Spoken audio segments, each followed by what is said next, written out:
Good morning, everyone. Welcome to the day 2 of the 2023 BRIC Summit Global Talent Education Day. My name is Alison Mann. I'm one of the co-founders of the BRIC Foundation. I'm wearing a brown hat. I'm white. I have long brown hair, and I'm wearing a brown sweater today. And I have glasses. Hi, I'm Nicole Hendrix. I'm Alison's partner.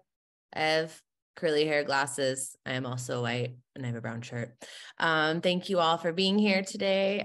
We had a long day yesterday of day 1 of the BRIC Summit. We are very excited for this day. This is actually my favorite day because we get to be with people from around the world.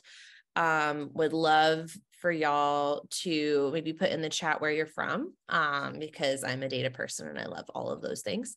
And we have such a fun day planned for all of you. There's going to be content that's animation specific, that's gaming specific. Oh, from Brazil, Ireland, Michigan, love Michigan. Taiwan. Right. Thank you. This is like what makes my morning. And we're also going to be doing a lot of programming just for educators. So there should be something going at any point. Feel free to stick around for a whole thing or to just hop around, whatever you'd like to do.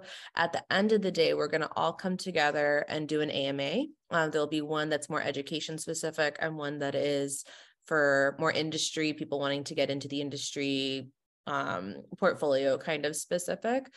So it's like, if you haven't heard an answer to whatever question you're having throughout the day, because these are all live, these are all interactive Q&As. This is a chance for you, wherever you are in the world, to have access to industry and get your questions answered. There's a Q&A component of pretty much every single programming slot today.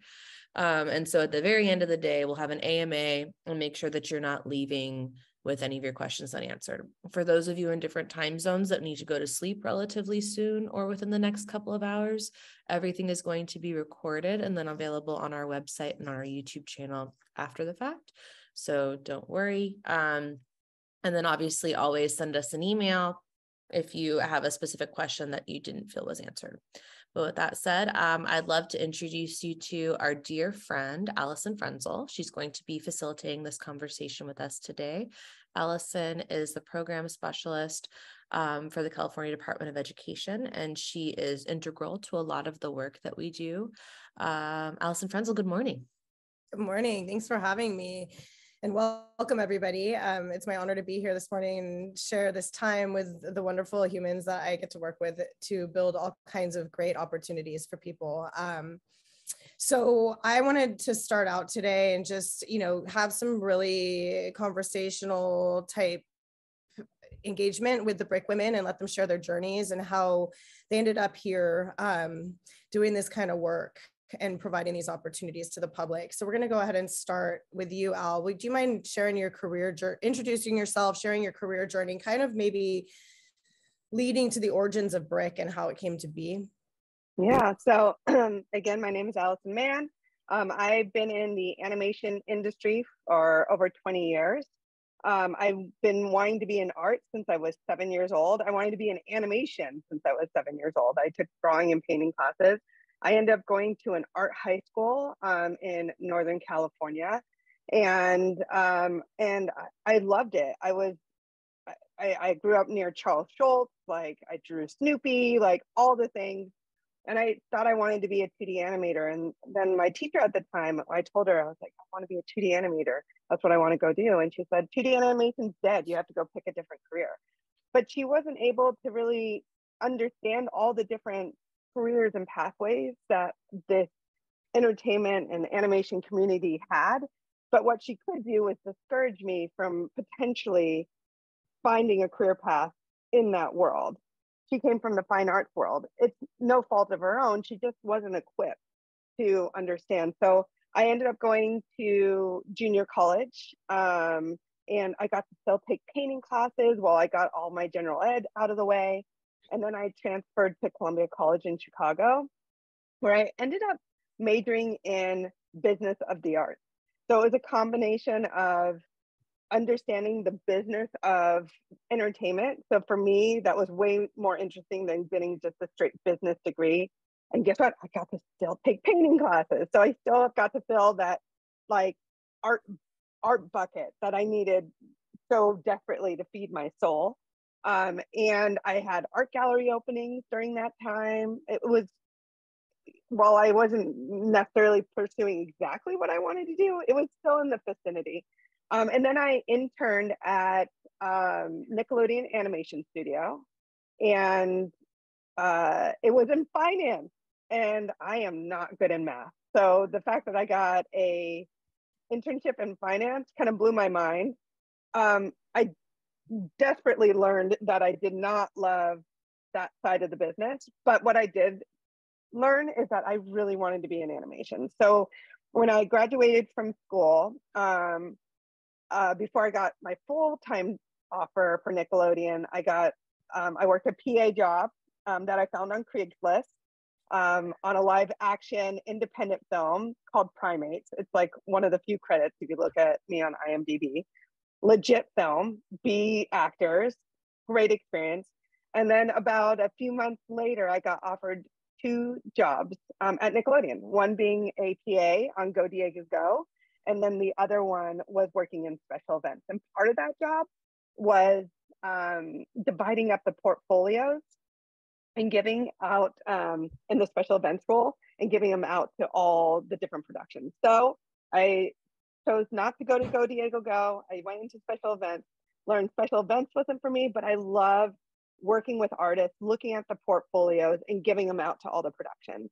And in those 5 years at Nickelodeon, I ended up becoming a creative recruiter where I staffed all the different productions like SpongeBob and Avatar and Cat Scratch and Fairly Odd Parents. I worked on all these projects and with all these people that inspired me to be in the industry. Like for me, one of my favorite shows growing up was Ren and Stimpy. I got to work with all the people that inspired me to do that. And then from there, I got recruited to the Walt Disney Animation Studio as a creative recruiter there to work on Princess and the Frog. So for my teacher that said 2D animation was dead, I ended up recruiting all the people that worked on all the films like Little Mermaid and Beauty and the Beast.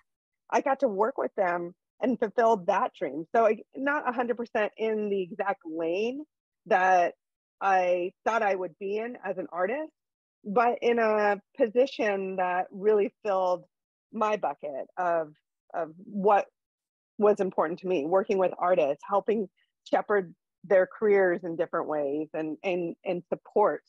And then from there, I worked in gaming between Zynga and Disney Interactive, went back into animation at Paramount. Then I went to Illumination, worked on films like The Grinch and Secret Life of Pets and Minions. And then my last corporate job was VP of Creative Strategy over at Sony Pictures Animation, where I got to work on Spider-Verse and Mitchell's versus Machines and other films like that. And that was a little bit more of a development role where I was figuring out what the next visual language of their films could be. And then from there, I became a talent rep. So my job is now as an agent, and I rep animation, humans and writers, and try to navigate their careers. So all of those things all wrapped together. Now, Brick for me was an outlet. There was challenges and changes I wanted to make within the studio systems, within that career. And it really stemmed from my time at Illumination. And that was kind of my breaking point where I felt like all these studios were all talking about diversity. I ran internship programs. I knew like how to build accessibility into our workforce, but not everybody was having kind of a collective conversation.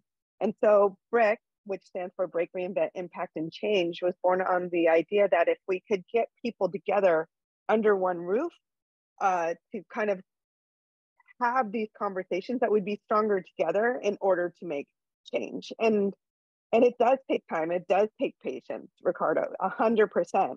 And we're still doing the fight. We're still making the change. But we're seeing little changes here and there. And that's what gets me up in the morning to support the creative community, to foster new opportunities and entry points into our world. And I think the industry really believes in bringing that accessibility. Sometimes they don't have the bandwidth to create these programs, and that's where BRIC comes in. And that's where the collective partnerships with the government, with Alison, pops in. So it's all those things together that really unite us with education, government, studios, parents coming all together to make sure students have the opportunity to go into our workforce. And that, from there, I will pass the baton to Nicole. Yeah, thanks. Oh, sorry, Nicole, I thought you were muted. How weird. That was so, it looked like you were muted. I just want to say two things really quick. First of all, fun fact, Al and I lived in the same county where she went to high school. We went to the same community college, and I taught at a neighboring high school for 15 years. And I actually know the person who said that to her. And that was just this really random thing. What I'm referring to is when she was told there's no careers in the arts. So I like to, as a lifetime educator, like my role is to kind of help pivot. Like you do not have to separate your passion from your career journey. There's so many avenues. And as an educator, it's our job to help like steer and open doors. Like, I took like 4 art classes my senior year, and I was a painter and did all these things. Never once did anyone ever tell me that like concept art was a job. I would have had a totally different career trajectory. So I just wanted to share that as I pass it over to Nicole, because I think what you'll find is that their journeys are very different, and we all ended up in the same place. And that's what's so exciting about this work. So go ahead, Nicole, why don't you go ahead and take on the. Yeah. So, some kids are really good at school and some kids are really good at projects. And I was always a project kid. I am of an age where the internet was kind of coming of age as I was, and I am going to swap the spotlight. There we go. So with that, one of my first jobs was like in middle school building websites. And I loved programming. I loved all of those things because it's the closest thing to magic that exists in the world. So it was like, if you're just like some nerdy kid and you're wanting things to be like, quote unquote, real, and you don't have a ton of money, like programming is a way to just, build things for free. So I was very drawn into that tech component. I watched the movie Enemy of the State with Will Smith, great movie. And I was like, I want to do that. I want to do surveillance. I want to do computer things right, Matt? I always have wanted that enhanced button. Hasn't happened yet. So with that, I wanted to go to school to be in the FBI. That was like kind of like my dream. Right. But at the same time that I'm like working through that, I'm also working for a nursing home, because my mom was a therapist at a nursing home, and I was running like the resident newspaper and like interviewing all of the residents there, and old people have like the best stories. I love them. I was realizing that I loved that storytelling component. And so then when I went to college as a criminal justice major, I joined a sorority because I knew one human being in the entire state of California, and she was joining a sorority. And it was kind of the best thing I could have done, because it was like, oh, you're the software kid. We need a Rush video. We need a website. Can you do that? And so in doing the Rush video, which is basically marketing and short films, I realized, oh my goodness, like I love being on set. I love filming. I love interviewing people. I love that project management component that like doing the arts can do. And then I was good at it. So I ended up doing everybody's Rush video, and now I had a Rush video business. Right. And so from there, I switched my major to being a film student. And one of the most formative things that happened to me, was I joined a 48-hour film festival. And for those of you that haven't done them, they're amazing. But they're also like very chaotic. But it's basically, you get like a theme, you get a genre, you get a word, you get a prop, and then you have 48 hours to make an entire short film. And it's really fun. Like, so I would get like a live band or a zombie, like we did a zombie movie. We did lots of fun things. Right. But anyways, I was the only female director, and I was one of the last people. So we get this big screening at the theater. My teachers are there. My parents are there. And every single director gets called up on stage to talk like, this is their film, this is a sentence about it, blah, blah, blah, blah, blah. The head of that organization had only ever seen me in like sweats and no makeup and like without sleep, and I was wearing a dress.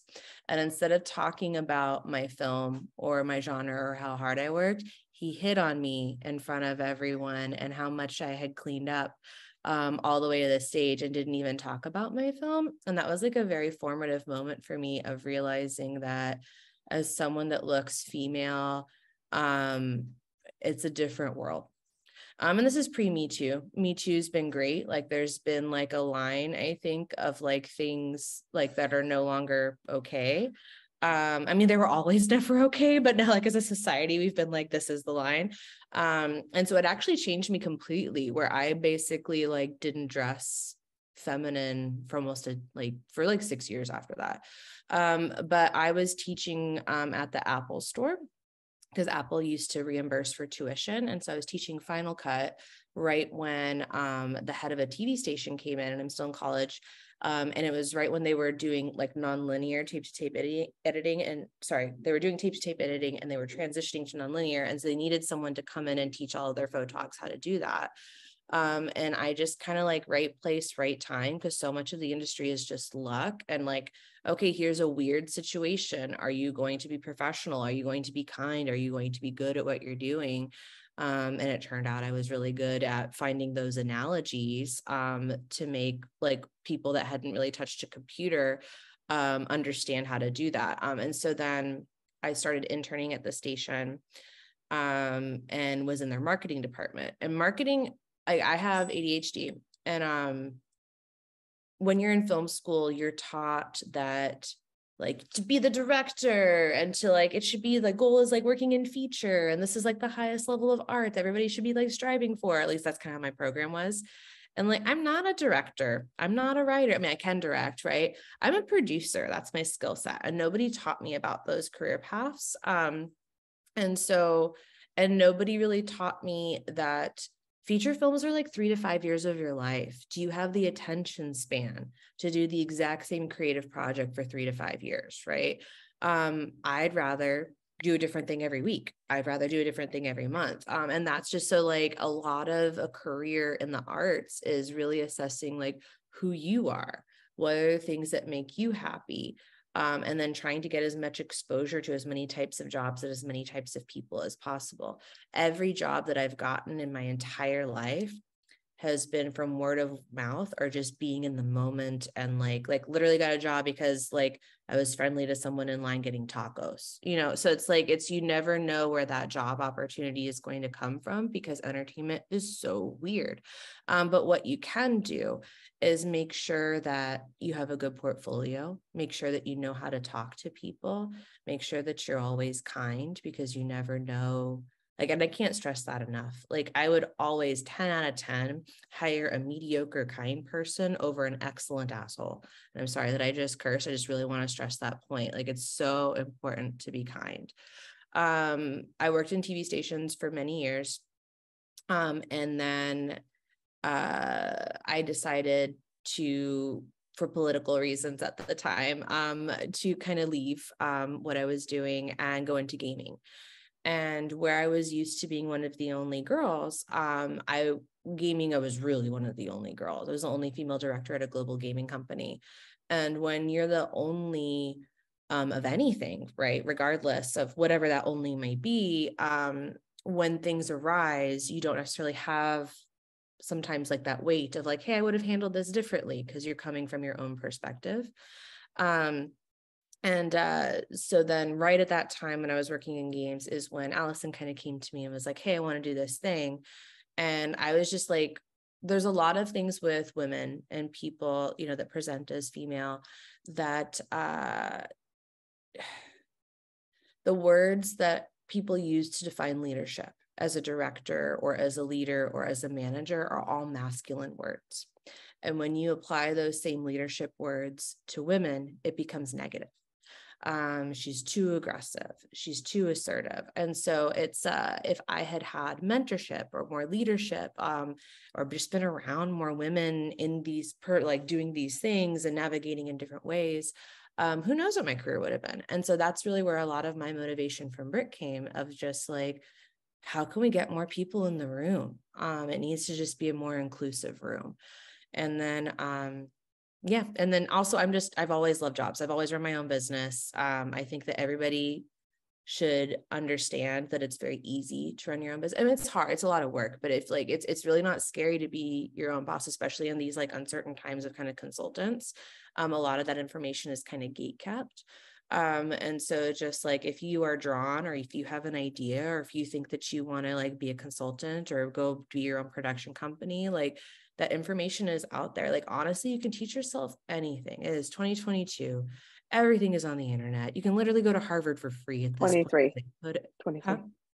It is 2023. It is February 2023. And you can definitely, like, everything is just out there. So it's just having that. And Alison and I talk about this a lot. Alison and I are yes and people. That's just who we are in the world. And so like just having that faith, and that you might not exactly know what it is that you're trying to do for this project, or you might not hit every single bullet point on that job description, but having faith in yourself that you will figure it out, because you are a smart person that knows how to problem solve and knows how to Google. And I know, right? Thank you. I'm right. Thank you. But it's very important to just, a lot of times women and, people from historically excluded groups don't go for those jobs unless they've hit every single bullet point. They won't even apply. And that's just not the way that the world works. You need to have confidence in yourself that even if you don't have exactly every single bullet point experience, that you need to go for that job, put yourself out there, and know that you're never going to stop learning. And you're always going to be learning in pretty much any field, but specifically in education. I'm sorry, entertainment. And I'm done. I don't need more coffee. Alison. Okay, so you really thought we wouldn't be able to fill up 30 minutes. And the best part about this is that like every time I've known these women for a very long time, and we've been on many, many panels together, and I always learn something new about them every time they share. And so I love that.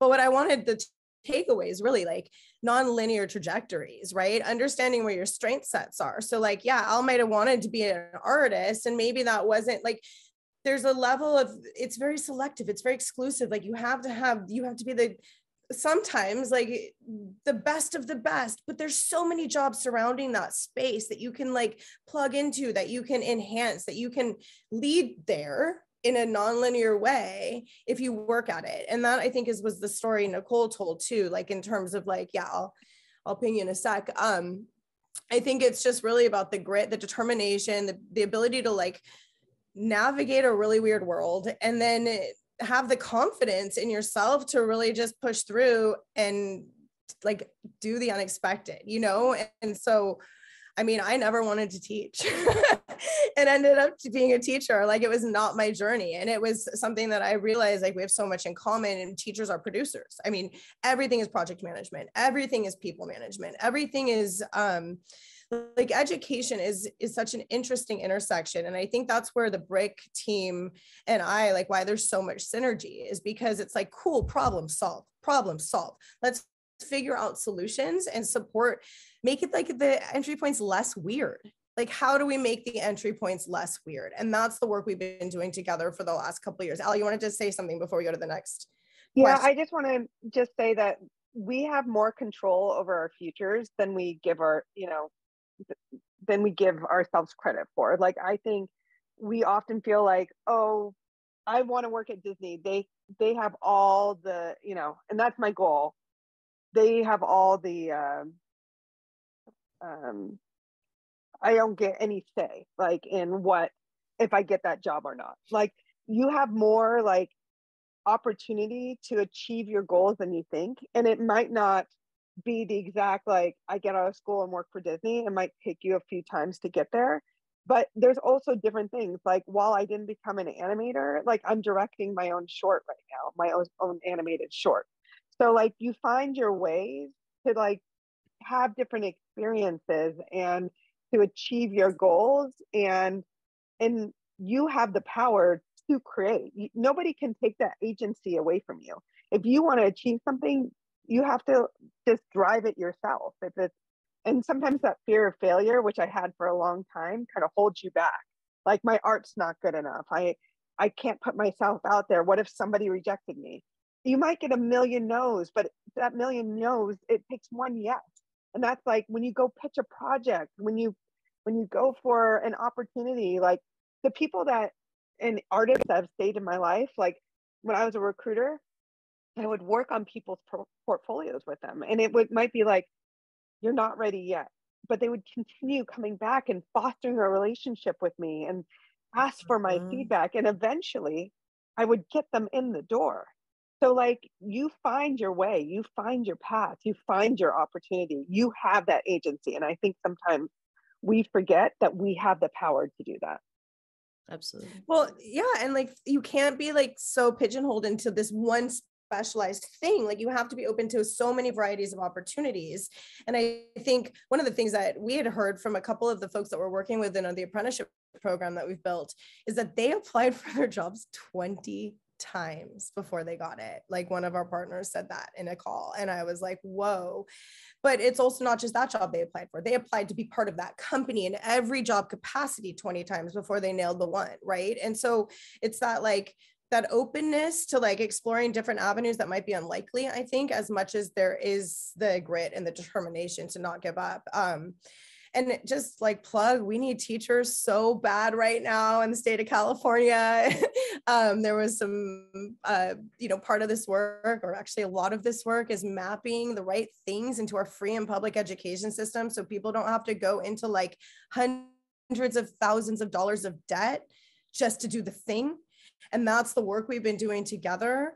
And we need teachers. So if that's of interest to anyone here, right, like we're going to have this need to build a more experienced teacher recruitment effort as now in California, we've passed an arts education for all ballot measure, and there's going to be so many jobs for arts teachers. So, I wanted to make that plug too, because that's been one of the things that we've talked a lot about. So we are at 9:30, and I just want to talk for a second about the work we've done together to kind of to solve for some of the stuff you guys have discussed. So Nicole, do you want to kick that off? Just, there, or do you want me to keep? Okay. Sure. Yep. So every year at the summit, we do a lot of workshops. That's what day one is about. It's bringing together industry and people from different perspectives to solve a lot of these issues about equity and representation within the entertainment and media and tech industries. So in 2021, one of the solutions that came out of that was an apprenticeship program, which apprenticeship exists in pretty much every sector. I'm from Alabama. And so apprenticeship in my school was like automotive and beauty, right? But in California, it's arts, media, and entertainment. So I was like, all right, let's do this. So we spent, the past couple of years working with a very devoted group of people that originally went to the summit and then just kept coming back, and the group kept getting bigger. And we built this program. It's the first of its kind for animation, visual effects, and gaming. We have a lot of employers. And we focus on career paths like concept art and storyboard and modeling and rigging, animation, game design, tech art, FX art, and then we are adding production management. And so with that, it's a model that is very much, you have an education component, you have a paid on the job component, there's a mentorship component, and then Brick is basically going to be that person's hype person for the next 2 years after they complete the program, if they have not found employment with their apprenticeship placement.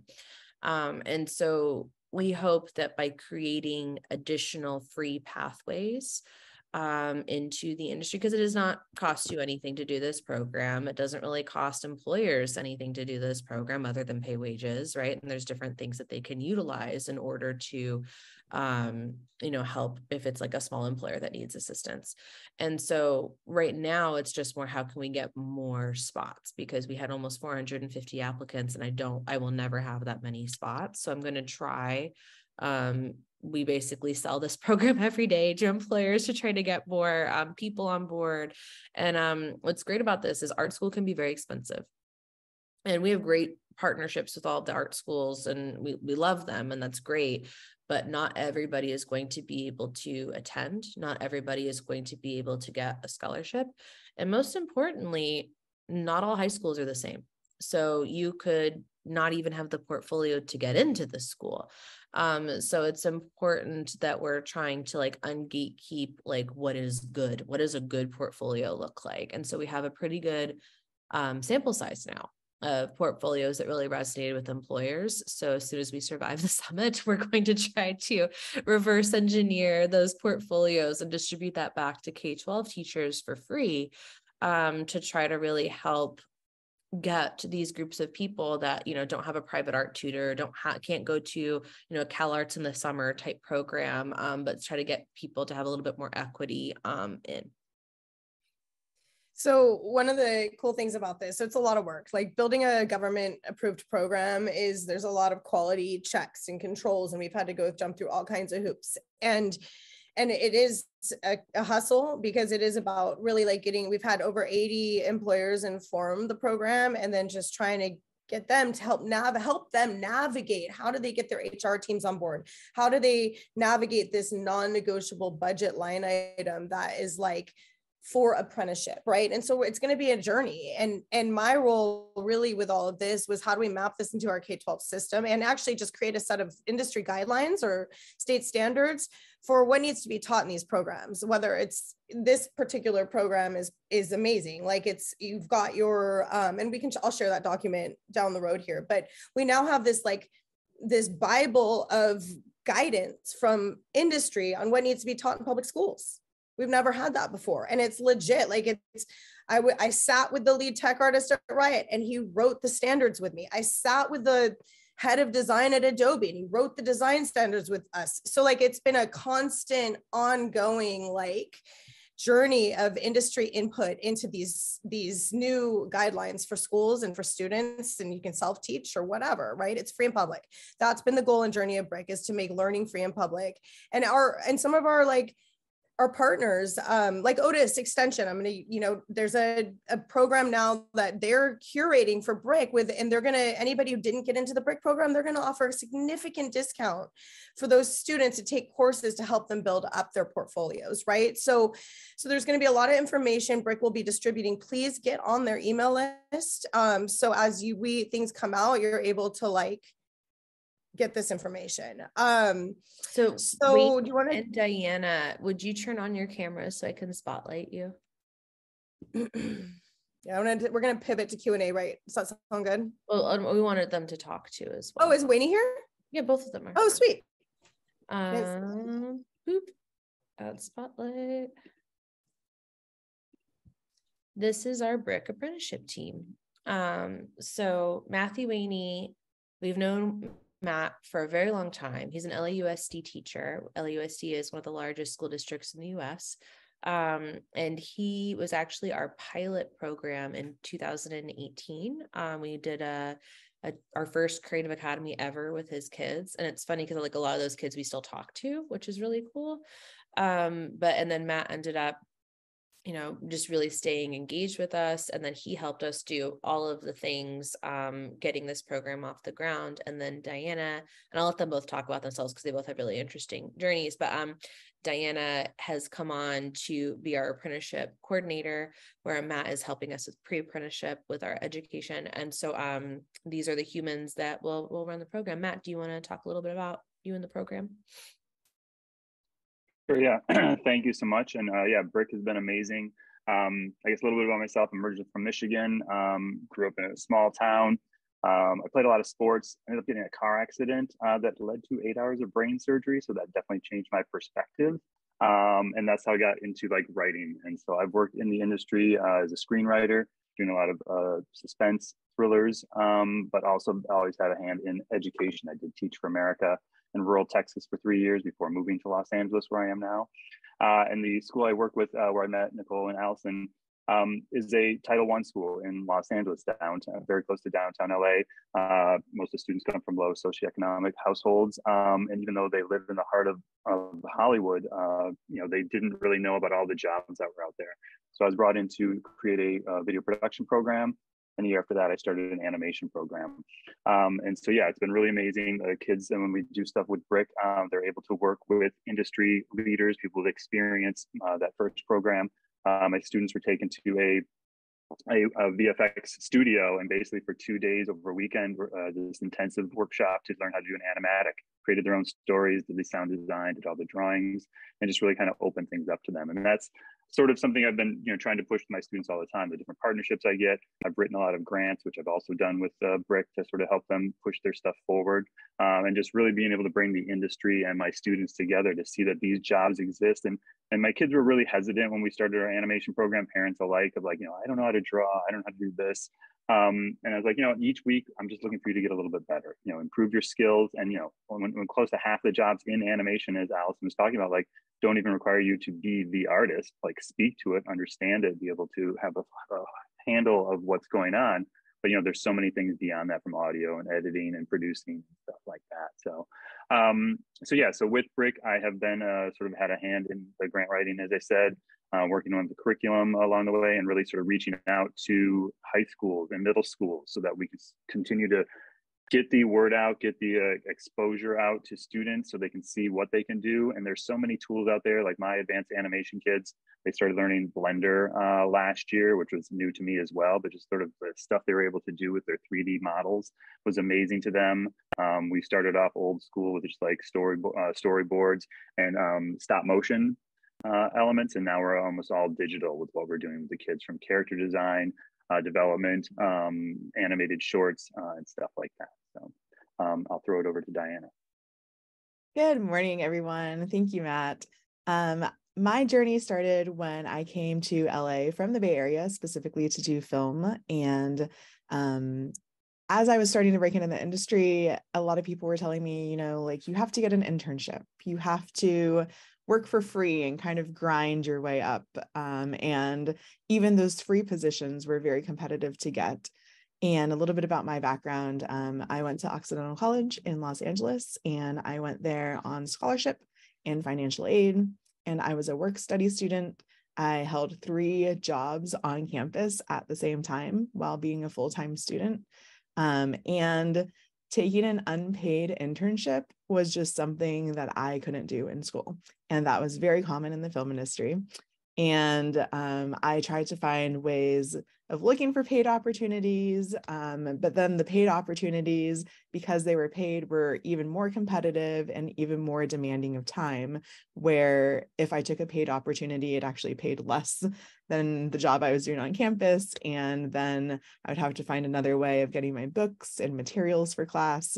And so that's kind of where my mission started, of how can I combine accessibility, education, and entertainment all into like something that is better.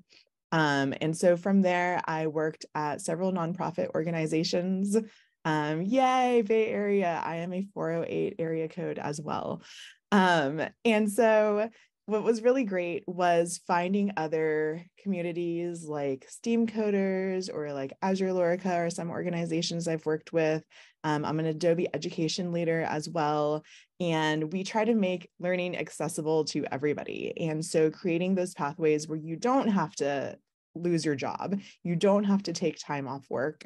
And there is an opportunity for you, especially with extra help coming from maybe a more disadvantaged background. One thing that I see a lot teaching at a private college, I also taught at Art Center College of Design, is that students have opportunities starting as early as elementary school, middle school, high school with these arts and education classes. And then I have students who didn't have those opportunities, and they come in and already the playing field is not level, just entering college. And so we're trying to start earlier and create those pathways and opportunities for students. And I'm very passionate about that. So I'm the BRIC Apprenticeship Program Manager. And I know that many of you probably on this call have been emailing me. We are still reviewing applications. And so thank you for your patience with that. It's our first go, and we received an overwhelming number of applications, which we're very excited about. And all of your portfolios have been amazing coming in. And I've just been really impressed and blown away by the work that we've received so far. So we're hoping to finish reviewing those shortly. So if you've applied and I've emailed you. You're getting another email soon for follow-up. And then we have a couple people that we had notes for that I'll be emailing as well. So thank you all for your patience so much for that. And I'm just very excited to have a first round where people can continue learning, they can get on the job experience, and not only do they have to take a pay cut for that, but actually they're getting paid to get that first step in there. And I'm just very excited about the opportunities and doors that this opens. Yes, and to touch on what Diana said about this is also how we come up with new programs. So if we have like 450 people that want to do all the, and we will never have that many jobs, to us that just means we need to find, like, we're kind of like a new program to help serve those people, of like how to help get you to be in those like top tiers. So we're just like, basically every time a new problem arises like that, we're not trying to figure out what to do to make sure it's not like you just applied and now what. So stay tuned. You'll be getting emails from us. Also, I don't know if y'all saw in the chat, our partners from Otis are here, and they're actually extending a 20% discount for Otis extension courses to anybody that applied. So we're going to do our best. And then I don't know the person that said that they'd like to learn Nuke, but Nuke is actually free for everybody in high school. I don't know if you're aware of that. Santa Monica Community College has a very affordable Nuke program. And so just, I don't know where you are in the world, but there are, and I am doing my best to try to get more Nuke access, because there's lots of careers with Nuke. Nuke is a very robust program. So I think that we will see more things coming from Nuke within the next year. And I'm dropping in the chat the standards that were developed by the BRIC advisory over the course of 2 years. So everybody has access to the key competencies that really need to be baseline for getting into some of these career fields. So I'm dropping that in right now. It's also a link on their educators site. So early in, I dropped a link in the chat to the BRIC apprenticeship program site, the main landing page, and there's a landing page for applicants, for employers, and for educators, and all of the resources are there. So I just wanted to make sure that this group has that information as well. And so now we're going to move into a Q&A for the last 15 minutes, and you can ask any of the panelists anything, and go ahead. I don't think we have a Q&A button, so we'll track chat, and just if anybody has any specific questions. I see there's a question for Diana. If you have not received an email from, that's not from, okay, never mind, sorry. Would your application still be under review? Yeah, no, I can clarify. So sure. we've received over 400 applications, and I've been trying to write everybody back personally, but we've been batch emailing general yeses and nos so far. So if you still haven't received an email, you should be receiving an email this weekend. We just have been focused on Summit this week. There's, I know, just a couple of you left waiting to receive an email from me. If you have received a yes, still pending email, some of our employers are still reviewing applications. So we'll definitely keep you updated as those happen. If you received a no email from me, we would definitely encourage you to check out the resources in terms of building your portfolio. And we're going to be running another round over the summer, and we would encourage you to reapply. And in the meantime, I know that some of you have also responded to me emailing back asking, like, can you go over your portfolio with me and do any notes? Once we get our initial responses out to people, I'm happy to give you feedback as well. Sorry, my computer's going to die. Can somebody take a question while I try and plug this thing in, or check the chat for me? Yeah, I will say that one thing that you can do, a lot of things are free. So obviously, like, Blender is free.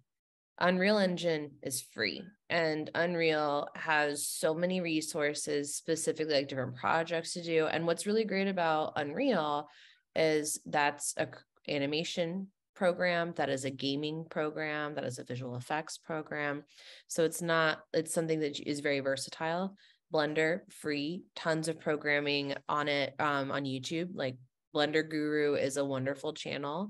And with Blender, that's not even just entertainment, that's also like product design, like, so you can do so much with 3D. So like having more tools in your tool belt really does help make you be more employable in general.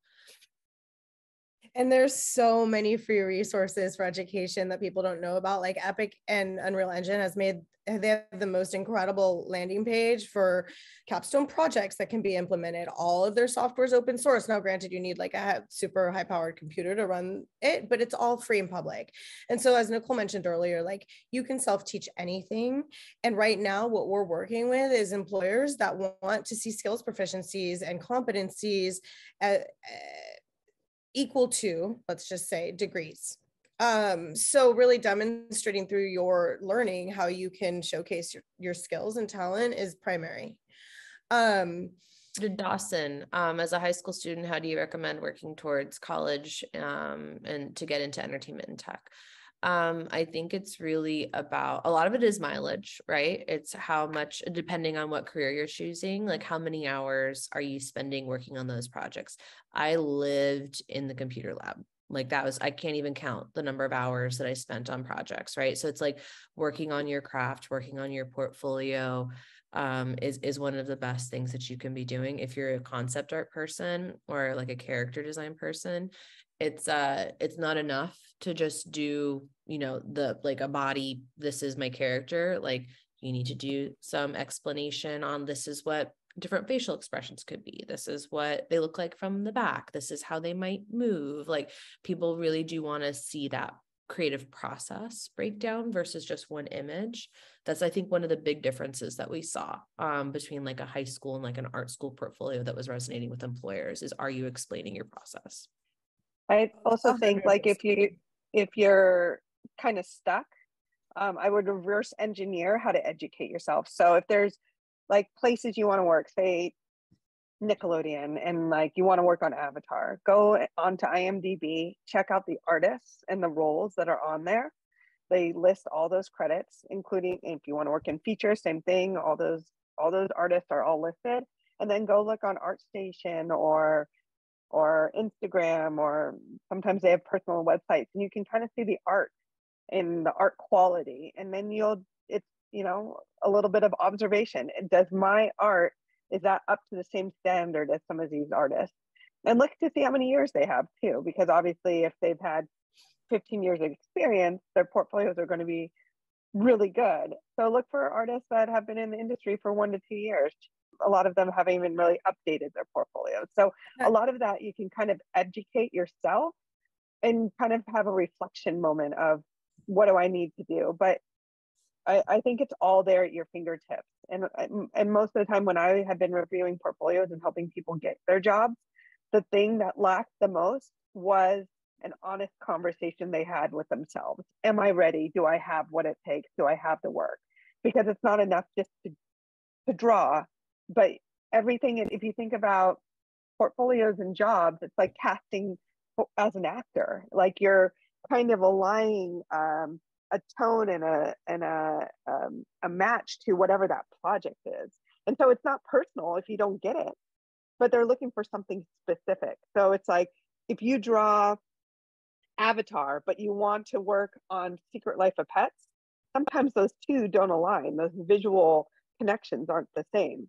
So if you're trying to bridge it, what can you do in your portfolio to show that you can have that kind of design sensibility? So there's ways for you to kind of get a benchmark of where you're at by just doing the research. I want to also add to what Al said, follow people on LinkedIn, follow Brick on LinkedIn, follow me on LinkedIn. Nicole was just laughing at me yesterday because like instead I can't figure out how to save things and find them again. So I just reshare everything. So like my feed is crazy with job opportunities and internships and all the things because I track it and I reshare it. So be sure to like follow every artist you love on LinkedIn, every company you want to work for on LinkedIn, see what they're posting. I think that's one of the most rich resources for this kind of journey. I was answering someone's question. I don't remember whose it was, but I wanted to throw that out there. And there was another question around my question goes back to what was that not, and I'm going to toss this to one of our experts here. My question goes back to what was said about not pigeonholing, to be open to adjacent opportunities. How do you balance building up your skills in your primary path and building up skills to make you well-rounded enough to fit into adjacent roles? That's an excellent question. I'm going to say one thing that I heard from one of our advisory members, and then I'm going to toss it over. But one of our advisory members was like, you need to refine, if you are an artist, you need to be like pen and paper drawing every single day. Like, you need to continually be refining your art skills, your foundational art skills. And the other thing that, and you'll see it reflected in the document we shared, the other thing is that soft skills development, that work readiness. So the whole first part of our advisory was like, we really need, like, people get into this spaces and they don't know how to communicate. They don't know how to work with teams. They don't understand the industry. So really, like, understanding that that's things, skills build, and you can like work in these things can work in tandem, and you can never let go of that art passion and that skill development, but also understanding all the other facets. So I don't know if anybody else wants to add to that. I will toss it to you to address, but I thought that was a really good question. Yeah, oftentimes it is discipline specific. And so if you're like, I want to be a storyboard artist, you have to kind of focus on that discipline. And then kind of create targets for yourself. I want to be a storyboard artist at Nickelodeon. You need to start somewhere. That doesn't mean down the line you can't pivot, but what you're creating is a brand. You're creating something that people can quickly review and say, yes, that person's a fit, because there's so many applicants. So I always tell people, if you're stuck on an island and you have to pick one thing to do, like, what is that focus? What are you most passionate about? And like, start there. You have to start somewhere. And then you kind of build on there. Like, I have clients who are working in animation and say they're a character modeler, and now they're writing. And so I'm like, fine, be a writer, but then you need to connect the dots. What is your story about? It can't go from, I've worked on Wreck-It Ralph as a character modeler, I'm writing, and now I want to do a rom-com. You have to figure out, like, what are the parallels? What are those connected dots if you are planning on shifting and pivoting? It has to live somewhere in the universe. Eventually you could get to the rom-com, but you're going to have to like build that pathway to it. So start in an area that you love. Doesn't mean that in 20 years you can't do something else. It doesn't even mean on your own time you can't do something else. But this industry, because of the way it operates, specificity is important. We probably only have time for one question, and a lot of people in the chat are wanting us to talk about, I graduated right as COVID began, and internships kind of vanished in my area and online during the time I was eligible to take an internship fresh out of college. Do you have any recommendations on how to grow from missing opportunities like this? So to me, again, I'm a very big believer in doing it yourself, right? So it's like, if like and again, I don't know what specific career areas y'all are coming from, but working on those portfolio pieces, going to things like Lightbox Expo, going to places where there's in-person portfolio reviews. Now that in-person is returning, going to GDC if you're wanting to get into the gaming industry, and just bringing your stuff, bringing a card, because cards are kind of a novelty now to have them in tangible cards, right? And just trying to meet as many human beings as possible and make as many in-person connections as possible, and just and then following up. Like, I think that you absolutely can craft your own experience if you're just doing really cool personal work and then seeking out networking opportunities and mentors. Do you have anything to add to that? I'm muting myself. I think 100% you are correct. I think, like I said before, you have more power and agency than I think that you might be giving yourself credit to. Continue creating. You don't need validation for someone to tell you you're an artist or you're a creative. You are a creative. If you tell yourself every day, I think some people are like, I want to be a director. It's not, I want to be a director, I am a director. Change the mindset. I think oftentimes, again, we're waiting for validation. if your goal is Disney, you're not getting into Disney. What are ways that you can build a pathway? There's so many smaller studios that you can start your career in, like, and they're looking for people. There's new companies popping up left and right that are going to need your skill set. So while the big studios might seem like that is my golden goose, that's what I'm going after, it's amazing. I love it. But there are ways to start out and build your career that are not at the top studios. And sometimes those top studios, you get in and it doesn't even fill your bucket anyway. So go in with the yes and to your career. Go in with, I'm going to experience. I rescued seals for 3 years. Like take on the experiences. You don't know where they're going to lead. I didn't think when I was 7 years old, I'd become a creative recruiter or an agent in our industry. Sometimes things present and just go with it. Try it out. Try it on for size. You have a long life. You have a long career. And we're all here to support you. Yeah. Just type in. I can't stress this enough of like a lot of the ways, like if you have an idea, do the idea. Like if you don't have funding, find a way to do it for cheap or free, even if it means it's your nights and weekends. I can't even count the number of short films that I've just done for like through favors, right? Like, can I borrow your chicken? I will fix your computer for you, you know? And so it's very important to just not put roadblocks. If you know that you need more portfolio pieces and you know that like nobody's giving you these opportunities and you're not getting in, like obviously keep trying, but also like don't let that be a blocker to just creating, because every time you create, you're making more networking community opportunities, because entertainment is the most collaborative thing there is. You're helping somebody else on their project. I worked on every single person's project that I knew, especially in school. And it's just like, you never know where like that job is going to come from word of mouth. So put yourself out there, right? If you're not networking, whether that's virtually, I can't even tell you the amount of LinkedIn messages I get of, hello, can I have 30 minutes of your time? I always say yes, unfortunately, for myself. But like, there's many people like me, you know? And so it's just putting yourself out there that's important, you know, and just, because if you don't do that, then how will you know? Yeah. What's the worst thing that can happen? Somebody says no. Yeah. So big deal. I've heard no. I literally have applied to like 336 jobs and got like one interview, you know, and that's the ratio you're kind of dealing with. Right. And I will never forget that I applied to 336 jobs. But that is the thing, right? Like this is an industry that you keep going and you make your own art. And that's all I have to say about that, because we are at time. Yeah, we're at time. Do you want me to wrap or?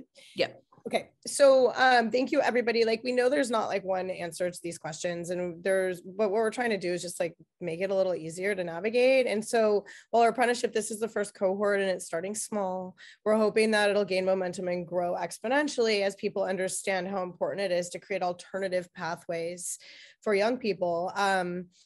And all people, actually, really all people, you know, so please stay in touch and enjoy the rest of the day. And I'm not sure if Stacey wants to pop on and do any kind of thing around what's coming next. Stacey's in the next session. Oh, great. Perfect. So stay tuned for the fabulous and amazing Stacey Snyder, who is just my idol in terms of all things organization and production.